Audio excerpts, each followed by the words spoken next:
Hello everyone. तो आज के इस सेशन में हम प्रैक्टिस करने वाले हैं सब्जेक्ट ऑफ एग्रीमेंट से रिलेटेड एक स्पॉटिंग एरर सेशन को, जो कि बहुत काफ़ी इंपॉर्टेंट है हर तरह के कम्पिटिटिव एग्जामिनेशंस जैसे NDA, CDS, air force, navy, banking, SSC and all other competitive examinations.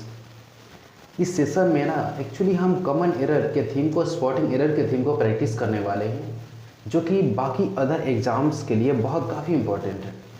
अब देखिए, इसको समझते हैं। क्वेश्चन आपको डायरेक्टली बोला है, क्वेश्चन पार्ट में बोला है कि etch item has one part which has an error. मतलब हर किसी क्वेश्चन में ना, हर किसी एग्जाम्पल में एक ऐसा पार्ट है जिसमें कुछ एरर है, गलती है।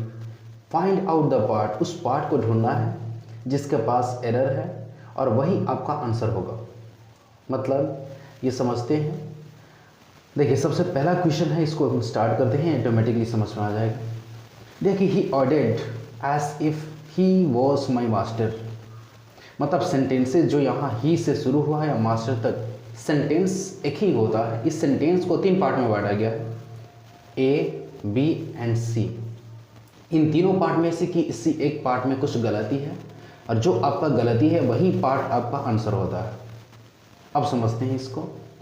देखिए, इसमें किसमें गलती है वही आपको ढूंढना है, और जिसमें गलती अगर नहीं है ना, तो आपका मतलब आंसर होता है डी नंबर, यानी कि नो एरर, कोई गलती नहीं। तो इसमें कुछ पार्ट गलती हो सकता है। देखिए, इस सेंटेंस को थोड़ा समझते हैं। According to subject of agreement, subject of agreement यानी कि सिंटैक्स के कुछ रूल्स एंड रेगुलेशंस के अकॉर्डिंग ऐसा होता है। जैसे देखिए, ही ऑर्डर्ड एज इफ, मतलब उसने आदेश दिया, एज इफ मानो ही वॉज माई मास्टर, मानो या जैसे वो मेरा मालिक हो। अब देखिए, सेंटेंस में कभी भी, आपके एग्जाम्पल में कभी भी अगर एज इफ, एज दो का अगर यूज हुआ हो ना, तो उसके बाद में सब्जेक्ट कुछ भी हो, उसके बाद में आने वाला जो वर्ब होता है वो हमेशा ही आपका प्लूरल होना चाहिए। अब एक बार फिर से समझिएगा। मतलब कभी भी किसी सेंटेंस में, किसी भी एग्जाम्पल में अगर आपके सेंटेंस में किसी एस इफ का अगर यूज हुआ है या एस दो का अगर यूज हुआ है, तो एस इफ या एस दो के बाद में सब्जेक्ट आपका कुछ भी हो, सिंगुलर या प्लूरल, हर किसी सेंस में आपका जो वर्ब होना चाहिए वो वर्ब आपका प्लूरल होना चाहिए। यानी कि यहाँ पर सही पार्ट था कि he ordered as if he were my master. He के साथ वेयर का यूज करेंगे हम, यानी कि जब एस इफ का यूज होता है ना, तो ऐसा सिंटैक्स का रूल है, ये कहता है कि अपने पास में ये प्लूरल वर्ब का ही यूज लेता है और बेसिकली वेयर का ही यूज लेता है। ठीक है, तो गलती पार्ट आपका हो जाता है इसमें सी नंबर में, एंड दैट्स वाई आपका आंसर पार्ट होना चाहिए कौन सा, सी नंबर। ठीक है, नेक्स्ट हम कंटिन्यू करते हैं, आगे बढ़ते हैं। देखिए, क्वेश्चन नंबर जो 2 दिया है, 2 में हम समझते हैं क्या है। 2 में दिया है कि God saves the queen Victoria. मतलब God saves the queen Victoria. इस पार्ट में ना, इसमें भी कुछ गलती पार्ट है। इसमें क्या है, अकॉर्डिंग टू सिंटैक्स के जो रूल है ना, उसके अकॉर्डिंग क्या बोलता है कि कभी भी किसी भी सेंटेंस में ना, किसी भी सेंटेंस से, किसी स्टेटमेंट से अगर कर्स, ब्लेस, प्रे, विश का अगर जिक्र हुआ हो ना, मतलब उससे ऐसा पता चले कि इसमें या तो कर्स है, या तो ब्लेस है, या तो प्रे है, या तो विश है। अब समझ सकते हैं, God saves the queen Victoria, यानी ईश्वर क्वीन विक्टोरिया की रक्षा करे। अब इसमें हमारी इच्छा है, विशेष है, या प्रे कर रहे हैं, तो विशेष या अगर कोई प्रे होता है, अगर कोई ब्लेस होता है ना, तो हमेशा हर किसी के साथ में जो वर्ब होता है ना, वर्ब आपका प्लूरल होना चाहिए। यानी कि बेसिक फॉर्म ऑफ वर्ब ही आपका प्लूरल होता है, यानी कि सेव प्लूरल होता है। इसमें एस और ईएस लगाकर हम इसे सिंगुलर बना रहे होते हैं। यहाँ सही पार्ट होना चाहिए था सेव, मैंने God save the queen Victoria, यानी कि गलती पार्ट आपका आंसर नंबर ए ही होना चाहिए। नेक्स्ट जो है 3rd number, if it was so, अगर ऐसा था या ऐसा होता तो poetry would cease to matter, तो पोएट्री खुद मैटर को सीज कर देता। मतलब एक और समझिएगा, इसमें दिया है सेंटेंस कभी भी आपका कंडीशनल होता है ना, शर्त वाले होते हैं। जैसे इफ से स्टार्ट होना एक शर्त है, और इफ से स्टार्ट होने वाले सेंटेंस में हर किसी सब्जेक्ट के साथ में प्लूरल वर्ब आपका वेयर का यूज होना चाहिए, यहाँ वॉज का यूज आपका गलत है। इसमें भी आपका पार्ट ए में ही गलती पार्ट है एंड दैट्स वाई यही आपका आंसर है।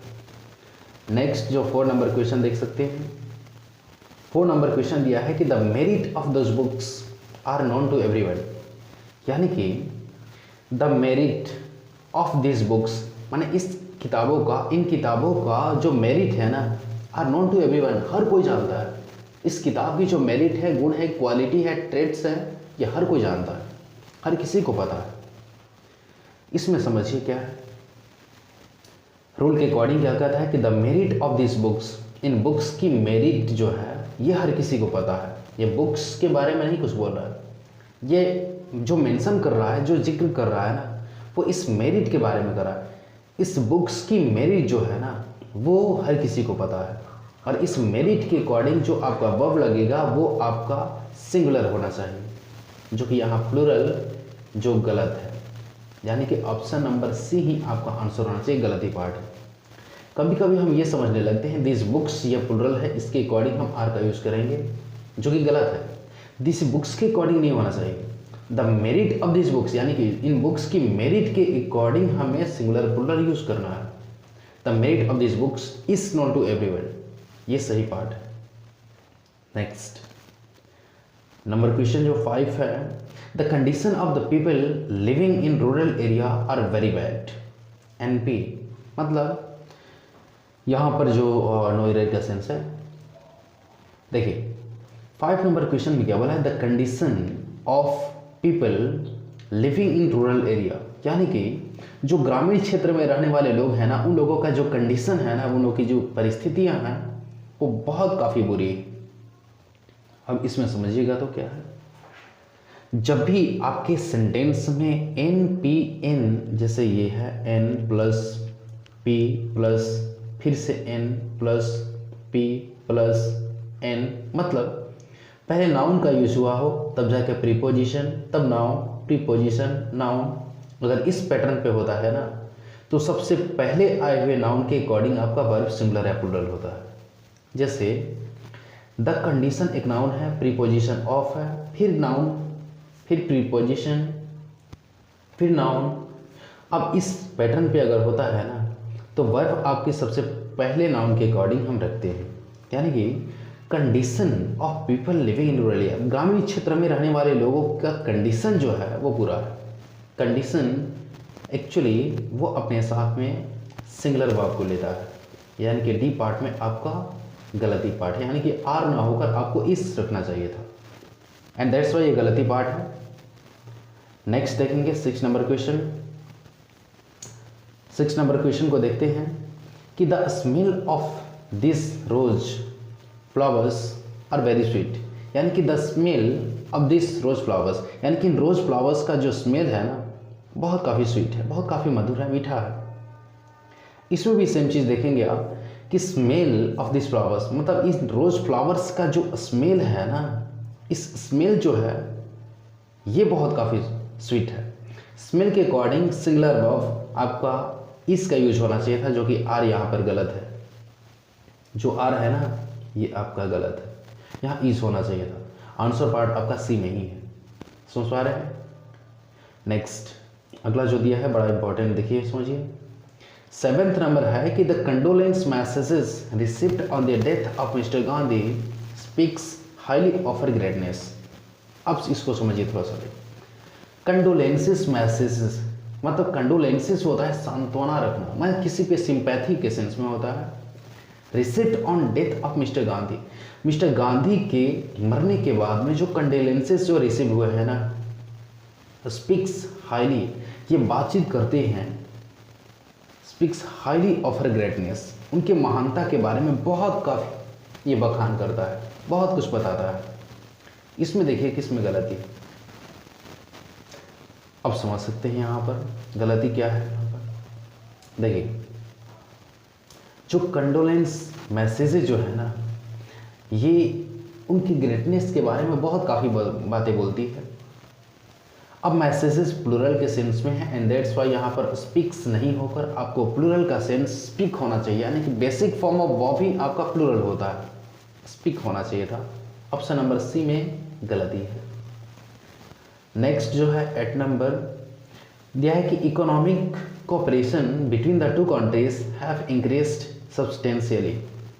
Economic cooperation between two countries मतलब दो देशों के बीच में जो इकोनॉमिक जो आर्थिक सहयोग की नीति जो है ना, आर्थिक सहयोग जो कि बहुत काफ़ी बढ़ा हुआ है।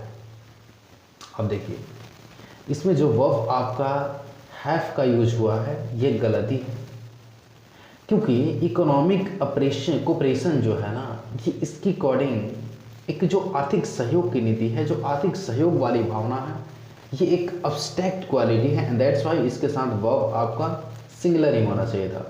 सी पार्ट में गलत ही है आपका। नेक्स्ट हम देख सकते हैं 9th नंबर देखिए अ बैंड ऑफ म्यूजिशियंस यानी कि म्यूजिशियंस लोगों का जो बैंड जो दल है ना having engaged for the inauguration function माने उद्घाटन फंक्शन के लिए बहुत काफ़ी इंगेज्ड। अब बैंड ऑफ म्यूजिशियंस इस म्यूजिशियंस के अकॉर्डिंग आपका वर्ब कभी नहीं होना चाहिए। अब बैंड ऑफ जो कलेक्टिव वर्ड ग्रुप जो होते हैं ना उसके साथ सिंगुलर वर्ब का यूज होता है। यहाँ पर आपका हैव का यूज ना होकर आपको यहाँ पर हैज का यूज होना चाहिए था, गलती है।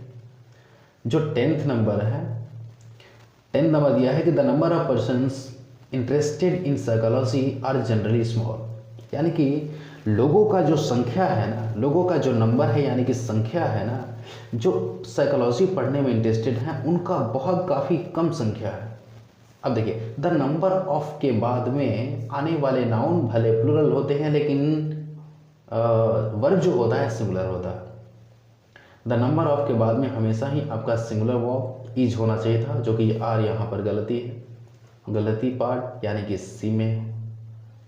नेक्स्ट 11th नंबर है कि all his money is spent and all his hopes ruined, मतलब उसके सारे पैसे खर्च हो गए और उसके सारे उम्मीद मतलब बर्बाद हो गए। होप्स इसमें सी में गलती है, होप्स आर रेंट यहाँ पे आर छूटा हुआ है। अब देखते हैं नेक्स्ट जो 12th नंबर है। अब देखिए इसमें जहाँ कहीं अगर आपको डाउट होता है, क्वेश्चन होता है, कहीं आपको लगता है कि कहीं गलत कुछ है, अगर आपको कुछ डाउट होता है तो उसमें कमेंट बॉक्स में कमेंट कीजिएगा, उस पर डेडिकेटेड वीडियोस आपको मिल सकता है। 12th नंबर ये है कि this rule may and ought to be disregarded for the time being, यानी कि this rule may and ought to be disregarded for the time being मतलब कुछ दूर के मतलब कुछ समय के लिए ये जो रूल है ना मतलब डिसरिगार्डेड फील हो सकता है। इसमें गलती पार्ट आपका क्या है इसको समझते हैं थोड़ा। देखिए इसमें तो गलती पार्ट आपके बी में ही होगा। देखिए जब इस प्रैक्टिस सेशन को जब हम कर रहे हैं तो इसके बहुत काफ़ी क्वेश्चंस आपके पास में मन में बन सकते हैं, और जो भी क्वेश्चन बनते हैं आप कमेंट जरूर कीजिएगा। 13 नंबर है कि he is one of the richest man if not the richest man in this field in the field, यानी कि he is one of the richest man यानी कि वो बहुत काफ़ी समृद्ध लोगों में से एक है, अगर सबसे ज़्यादा अगर धनी मनी नहीं है तो। इसमें गलती पार्ट आपका बी में होना चाहिए, क्योंकि one of the richest main यानी कि यहाँ पर जो मेन है ना ये सिंगुलर जो आया है नाउन, यहाँ पर प्लूरल का सेंस होना चाहिए, यहाँ पर होना चाहिए मेन, यानी कि बहुत काफ़ी समृद्ध लोगों में से वह एक है। ही इज़ वन वह एक है, one of the richest man यानी कि धनी मनी लोगों में से वो एक है, यहाँ पर होना चाहिए था मेन।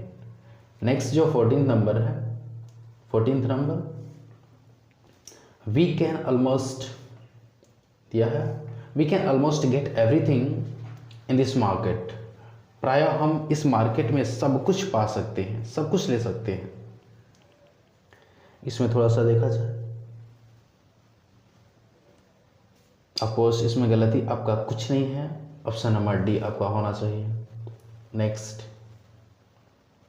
15th जो है 15th है कि every Tom Dick and Harry मतलब ड्रिंक वाइन दिस डेज, यानी कि every Tom Dick and Harry dash drink wine this days, इन दिनों टॉम, डिक एंड हैरी हर लोग क्या शराब पीते हैं। देखिए, एक चीज़ तो फैक्ट है कि जब आपके साथ में आपके सेंटेंसेस में जब दिस डेज का अगर यूज हुआ है ना, तो सेंटेंसेस आपके कंटिन्यूअस में होते हैं। यानी कि एवरी मतलब Tom, Dick and Harry are drinking wine. Option आपका सी में ही गलत है।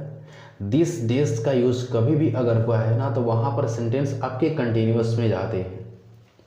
16th नंबर क्या है, यह है कि he and I is partners in this form, यानी कि वह और मैं इस फॉर्म में पार्टनर हैं। आई देखिए, ही एंड आई अगर अलग अलग पर्सन के दो अगर सब्जेक्ट एक साथ जुड़े हो ना, तो अंतिम में आए हुए सब्जेक्ट के अकॉर्डिंग आपका वर्ब होना चाहिए। यानी कि आई अंत में आया है और दैट्स वाई आई के अकॉर्डिंग यहाँ एम होना चाहिए था, इस नहीं। गलती पार्ट आपका बी में है। अब देखिए, मतलब सब्जेक्ट ऑफ एग्रीमेंट से रिलेटेड जितने सारे रूल्स हैं वो आपको बताया जा चुका है, पढ़ाया जा चुका है। आप देख सकते हैं प्लेलिस्ट में जाकर, बेसिक इंग्लिश ग्रामर का एक ग्रुप है यानी कि प्लेलिस्ट है, उसमें सर्च कीजिएगा, ऑटोमेटिक आ जाएगा वो। यह 17 नंबर की he is one of the great man that have ever lived, यानी कि वह बहुत काफ़ी महान लोगों में से वो एक है जो अब तक हमारे धरती पर जन्म लिए हैं। यानी कि हिस वन ऑफ द के बाद में आने वाला जो एडजेक्टिव होता है उसका थर्ड पार्ट यानी कि सुपरलेटिव फॉर्म में होता है, यानी कि greatest. His one of the greatest man होना चाहिए था। गलती पार्ट आपका बी नंबर है। नेक्स्ट जो 18th नंबर है कि the magistrate and collector were present there on the spot. Magistrate और कलेक्टर वहाँ स्पॉट पर उपस्थित थे, यानी कि प्रेजेंट थे वहाँ पर। अब देखिए, मजिस्ट्रेट एंड कलेक्टर, जो मजिस्ट्रेट एंड कलेक्टर वहाँ पर प्रेजेंट थे। अब देख सकते हैं कि नाउन आपका एक मजिस्ट्रेट है और एक है कलेक्टर, ये दोनों एंड से जुड़े हुए हैं, लेकिन सिर्फ एक नाउन के पहले आपका आर्टिकल द का यूज हुआ है। दैट्स वाई वर्ब आपका सिंगुलर होना चाहिए, यहाँ पर वर का यूज ना करके वाज का होना चाहिए था, जो कि गलत पार्ट है ये आपका। यहाँ वेयर ना होकर वॉज होना चाहिए था। गलती पार्ट आपका बी नंबर में है, ठीक है। Horse and carriage are waiting there for the couple, यानी कि हॉर्स एंड कैरीज जो है ना are waiting there for the couple, couple के लिए हॉर्स एंड कैरीज वेट कर रहे हैं। हालांकि हॉर्स एंड कैरीज एक ऐसी सब्जेक्ट मैटर है ना जो एक दूसरे के कॉम्प्लीमेंट है, दैट्स वाई यहाँ पर सिंगुलर वर्ब इसका यूज होना चाहिए था। बी नंबर में गलती है कुछ। राइस एंड फिश ये भी एक दूसरे के कॉम्प्लीमेंट है, यहाँ पर वर्ब आपका इज होना चाहिए था। बी नंबर पार्ट में गलती है। नेक्स्ट देखिएगा 21 नंबर। 21th है कि Dickens have criticised the philosophy in hard times. जो डिकेंस है, चार्ल्स डिकेंस ना एक ऑथर है, इन्होंने क्रिटिसाइज किया है मतलब जो हार्ड टाइम्स में फिलॉसफी के बारे में। डिकेंस एक ऑथर है और सिंगल पर्सन है, इसीलिए आपका हैज़ का यूज होना चाहिए था, यानी कि गलती पार्ट आपका ए नंबर में है। 22 नंबर है कि द डिटेल्स, समझ सकते हैं, the details of the incident was not known to me. Details बहुत काफ़ी डिटेल्स होते हैं, वेयर का यूज होना चाहिए था, सी में गलती है। A part of the mango are rotten, यानी कि मैंगो का जो एक पार्ट है ना वो सड़ा हुआ है। और पार्ट ऑफ के बाद में आपका जो वर्ब आता है वो सिंगुलर होना चाहिए, यानी कि सी पार्ट में गलती है। देखिए, इस सेशन को करने से क्या है कि हम कॉमन एरर किस बेस पर आता है किसी एग्जाम में, उस चीज़ को हम फाइंड आउट कर पाते हैं। 24th नंबर जो है, 24th नंबर यह है कि under a tree was sleeping an old lady with a young child, यानी किसी पेड़ के नीचे एक लेडी लेटी हुई थी, सोई हुई थी अपने यंग चाइल्ड के साथ में। अब देखिए इसमें किस में गलती है। अच्छा, पहली चीज़ तो ये समझिएगा कि सेंटेंस को देखने के बाद में हर कोई समझता है कि सेंटेंस गलत है, लेकिन नहीं, समझिए। अब इसको अपने तरीके से हम क्या समझते हैं कि एन ओल्ड लेडी या an old lady was sleeping under a tree, मतलब हम स्टार्ट करते हैं an old lady was sleeping under a tree with a young child. हाँ सही है, हाँ, बट ये भी जो सेंटेंस अभी जो दिया हुआ है ये गलत नहीं है, क्योंकि कभी भी आपके सेंटेंस में ना अगर अंडर अ ट्री जैसे अगर एडवर्बियल एक्सप्रेशन होते हैं ना, सबसे पहले किसी भी सेंटेंस को अगर कोई एडवर्ब या एडवर्बियल एक्सप्रेशन अगर स्टार्ट करते हैं ना, उसके बाद में आने वाला जो एग्जाम्पल जो क्लॉजेज होते हैं, सेंटेंसेज होते हैं, उसमें एडवर्बियल एक्सप्रेशन के बाद में वर्ब ही आते हैं, तब जाके सब्जेक्ट आते हैं। ये आपका सही है, गलती इसमें नहीं है, इसमें नो एरर, यानी कि डी नंबर ऑप्शन आपका सही है। ठीक है, चलिए थैंक यू। उम्मीद है कि आपको समझ में अच्छे तरीके से आया और आपको अच्छा लगा है सेशन, तो वीडियो को लाइक कीजिएगा और हाँ दोस्तों के साथ शेयर भी कर दीजिएगा। चलिए थैंक यू।